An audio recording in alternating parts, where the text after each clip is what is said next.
التقاط الصور من الزملاء المصورين الفوتو. رجاء نزل الهواتف يعني ووضعوها على وضع الصامت حتى. طيب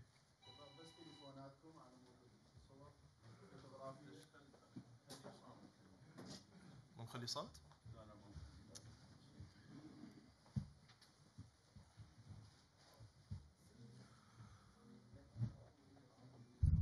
بالأثناء نرحب بكل الزملاء والزميلات الموجودين من الصحفيين والإعلاميين، ونرحب بكادر المنتخب الوطني العراقي السيد كاساس، المترجم محمد عبد الحافظ، المنسق الأستاذ محمد عماد زبير.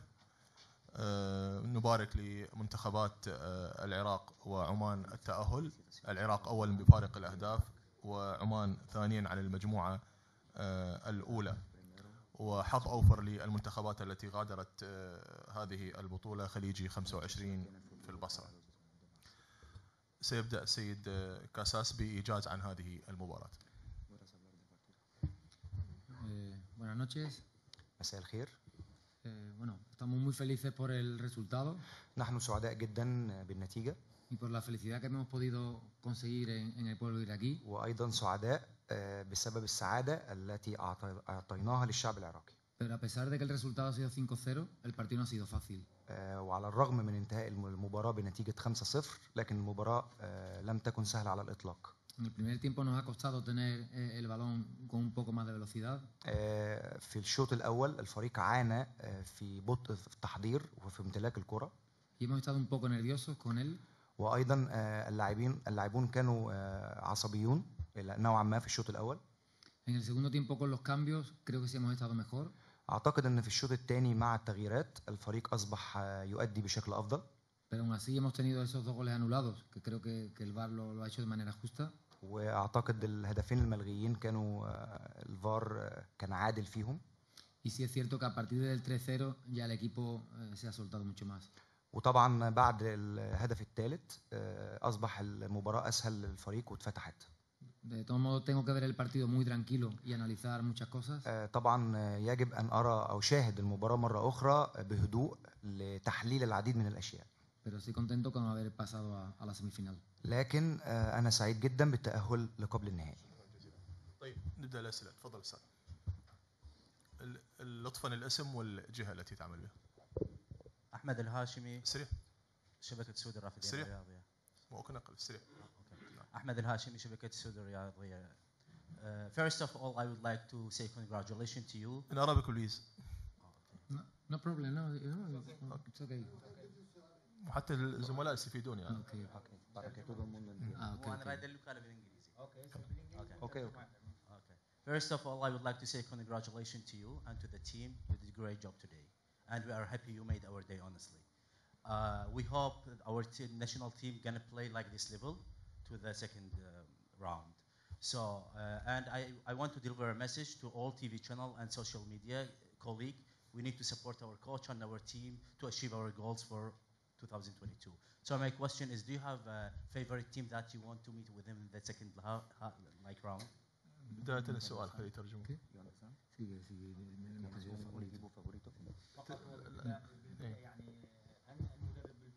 وباختصار هو السؤال أي فريق يفضله المدرب لمقابلته بالدور المقبل؟ No, la verdad que nosotros seguramente a cualquiera de los equipos que nos enfrentemos van a ser grandes equipos, por eso también están en la semifinal. بكل تأكيد أي فريق سوف نقابله من الفرق المتأهلة عن المجموعة الثانية أكيد أي فريق سيكون فريق قوي ويستحق التأهل. Y sea cual sea, va a ser un partido muy difícil. وعلى أي حال مهما كان الفريق أيا كان اسمه ستكون مباراة صعبة. طيب تفضل.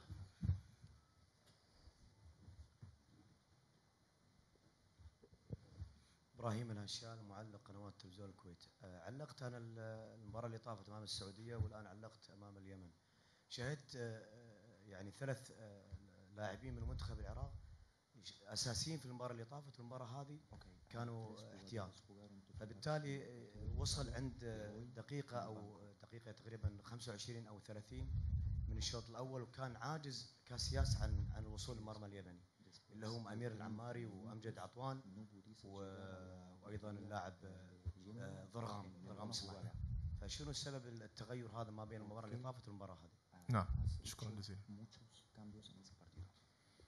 Ya lo he explicado, lo expliqué antes y tenía muchos minutos seguidos y tenía miedo de las lesiones. طبعا انا شرحت النقطه دي من قبل. كان عندي تخوف من اللاعبين، بعض اللاعبين اللي لعبوا دقائق متتاليه او مباريات متتاليه، وبعض اللاعبين الحاصلين على الانذارات الكروت. Había que tener cuidado y rotar a todos los jugadores. ولذلك كان يجب علي الحرص وان احافظ على اللاعبين. طيب تفضل سام. مايك.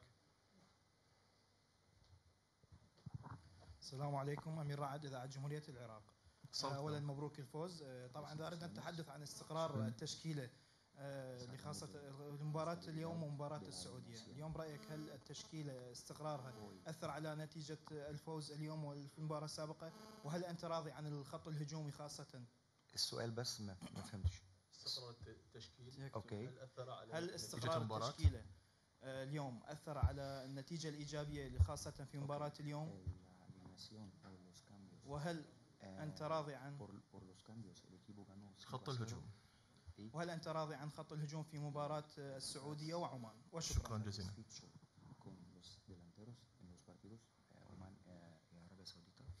Sí, yo lo he dicho otras veces. Estoy muy satisfecho con todos los jugadores. طبعا انا ذكرت من قبل ان انا سعيد ومتقبل الاداء من جميع اللاعبين. Hoy es cierto que el primer tiempo ha costado más. طبعا هذه حقيقة، في الشوط الأول عانينا أكتر. Pero también el equipo estaba un poco nervioso por todo lo que nos jugábamos. لكن الفريق كان عنده بعض العصبية بسبب بعض التغيرات. Pero vuelvo a decir que estoy muy contento con todos los que están aquí. وأعيد مرة أخرى أنا سعيد بكل اللاعبين المتواجدين. Y todos han aportado algo en algún momento de la concentración. والكل سيشارك في لحظة معينة، سيساهم. طيب استاذ. أحمد فاروق، صانع محتوى إعلامي. طبعا بالبداية ألف مبروك للمنتخب العراقي على هذا الأداء الجميل. سؤالي شنو اللي تغير من الشوط الأول والشوط الثاني؟ الشوط الأول كان منتخبنا نوعا ما تحت الضغط عكس منتخب اليمني، والشوط الثاني تغيرت الأمور خصوصا خط الوسط. التغيرات لاعبين مثلا كانوا أساسهم هم لاعبين أجنحة، شفناهم كلاعب خط وسط، وبعدين تغيرت إلى مثل ما نعرف شيء صحيح انه شفنا لاعبين الخط الوسط مثل امير ورايوان، وفعلا شفنا اداء متميز. شكرا. شنو هذا التغيير؟ شكرا كابتن. شكرا جزيلا. En el primer tiempo la idea era eso, que se metiera muchos jugadores por dentro para tener más el balón. في الشوط الأول كانت الفكرة أن نملك أكثر عدد من اللاعبين في داخل الملعب، في عمق الملعب، لامتلاك الكرة بشكل أكبر. Pero no tuvimos continuidad en el juego. لكن لم يكن لدينا الفرصة في استمرارية الهجمة. En el segundo tiempo, con la entrada de Amir, sobre todo, nos dio más estabilidad en el centro del campo. أعتقد في الشوط الثاني وخصوصا مع دخول اللاعب أمير أصبحنا نمتلك استقرار في وسط الملعب. Y eso hizo que tuviésemos el balón más tranquilos. وأصبح تنقل الكرة أكثر سهولة وهدوء. طيب استاذ. السلام عليكم، علي البدرة من وكالة بغداد اليوم. يعني مباراة منتخبنا الوطني مباراة ضغط الأولى مع عمان، مباراة صعبة بسبب الظروف الجوية مع السعودية، مباراة برتم عالي مع اليمن. هل يفكر كاساس بأن يغير نوعا ما التشكيلة، أم زيادة الرتم اليوم في هذه المباراة سيعطي استقرار أكثر لمنتخبنا، وهو سيواجه أحد المنتخبات الأربعة في المجموعة الثانية وتقريبا كلها منتخبات قوية؟ Conmigo es difícil tener estabilidad en el once inicial. بالنسبة لي صعب جدا ان املك استقرار في ال 11 لاعب الاساسيين. Porque me gusta que todos los jugadores estén en alerta para poder jugar en cualquier momento. احب ان اضع اللاعبين في وضعيه الاستعداد والجاهزيه للعب في اي لحظه. Y que los que estén jugando no se relajen porque saben que en cualquier momento pueden ir fuera. وايضا اللاعبون المشاركون في المباريات يجب ان يعرفوا انهم لن يستطيعوا الاسترخاء ابدا، لانهم لو حدث ذلك لاعبون اخرون سيحلون محلهم. En Europa decimos, en España decimos con las orejas levantadas. اوكي. ففي اسبانيا بنقول الانتنه يعني الشبكه مرفوعه على طول، دايما صاحي. En alerta. دايما صاحي عشان ما فقدش مكاني يعني ما. تحيه طيبه. طبعا اخر 3 اسئله الاستاذ والاستاذ. سيد كاساس، المباراه المنتخب الوطني للدقيقه تقريبا 60 كانت غائبه الحلول عند المنتخب الوطني. بعد دخول اللاعبين امجد وامير كانت هناك حلول للمنتخب الوطني وايضا هجمات صريحه. هل كانت بسبب التبديلات ام تراجع للمنتخب اليمني؟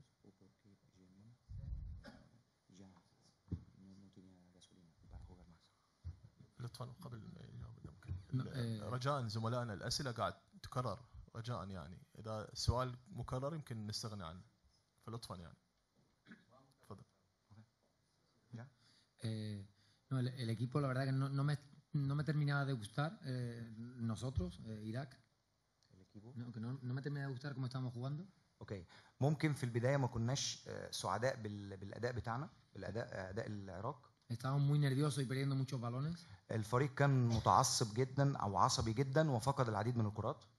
Y necesitamos ese cambio para tener un poco más de control del centro del campo. وكنا في احتياج لهذه التغييرات لاطفاء المزيد من الاستقرار في وسط الملعب. Y ya una vez que tuvimos el control, es cierto además que Yemen fue perdiendo un poco la gasolina. وعند امتلاكنا لوسط الملعب والاستقرار بالفعل ايضا تراجع اداء منتخب اليمن والاداء البدني لدى منتخب اليمن. هذه حقيقه. ما قبل الاخير السؤال مايك وبعد الاستاذ. مساء الخير، حسين الطائي من قناه MBC برنامج صدى الملاعب. اولا عندي سؤال على شقين. انا احييك انك متواجد مع المنتخب العراقي. هل هناك اي اوجه تشابه بين اللاعب العراقي وامكانيته الفنيه او موهبته مع اللاعب الاسباني، خاصه انت لديك طاقم حلل كل شيء بتفصيل قبل حضورك للمنتخب العراقي؟ الشق الثاني خل اقول لك معلومه، بما اني معاشر بطولات الخليج كثير، هاي البطوله ما ترحم مدرب. ريكارد اخذ مع برشلونه بطولات العالم، اجى مع المنتخب السعودي غادر هذه البطوله. فرساله اعتقد من الجمهور العراقي انك لازم تكون جدا حريص على هذه البطوله لانه ما بيها مزح.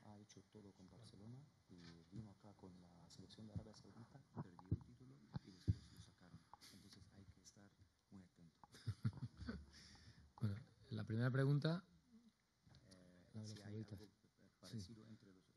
Sí. Los jugadores son iguales en todos los sitios.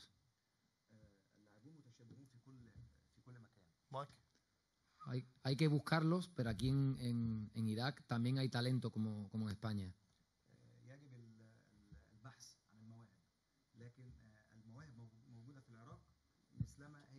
في اسبانيا. Nosotros lo que sí intentamos es que nuestro modelo de juego sea parecido a lo que se juega en España, en Europa, para que esos jugadores puedan destacar más. فقط نحن نحاول ان نجعل اسلوب لعبنا او طريقه لعبنا متشابهه مع طريقه اللعب في اسبانيا. Y estoy seguro que alguno podría jugar en España. واعتقد ان بعض اللاعبين لديهم الامكانيه للعب في اسبانيا. ¿Y la segunda? La segunda de la presión, pero hay que contestar. No, el entrenador como Ricardo lo sacaron después de la Copa del Mundo, hay que estar atento. طيب كمل الجواب. اخر سؤال. جاوب عن الشق الثاني. ¿No quieres responder a esto? Bueno, no, es que no entiendo la. Él dice que hay muchos entrenadores los sacaron. Sí, después de la Copa del Golfo. Ricardo ha hecho muchos títulos con Barcelona y después vino a esta Copa con Arabia Saudita. Bueno. Tienes que estar atento. Bueno, espero que pase lo que pase no me saquen a mí. اوكي، وعلى اي حال مهما حدث اي شيء اتمنى ان لا يتم اقالتي بعد البطوله. Acabo de llegar y tengo un proyecto, creo que un proyecto انا largo. ما زلت جديد هنا واملك مشروع طويل الامد ولا اريد المغادره الان. Espero que nos veamos las caras mucho tiempo. اعتقد انهم يعطوني وجههم لفتره طويله. طيب سؤال اخير. مروان خالد، مقدم برنامج المايسترو من راديو فن. من راديو؟ نحن راديو فن من الموصل. نحن الان في نصف النهائي. أوكي. كلما تقدمنا في البطوله المباراه هناك سوف تكون اصعب واكثر تعقيدا، لذا الحلول سوف تكون لديك اقل. كاساس ماذا يحتاج؟ الى مهاجم ثاني بالقرب من ايمن حسين ام الى لاعب خط وسط صانع العاب حقيقي؟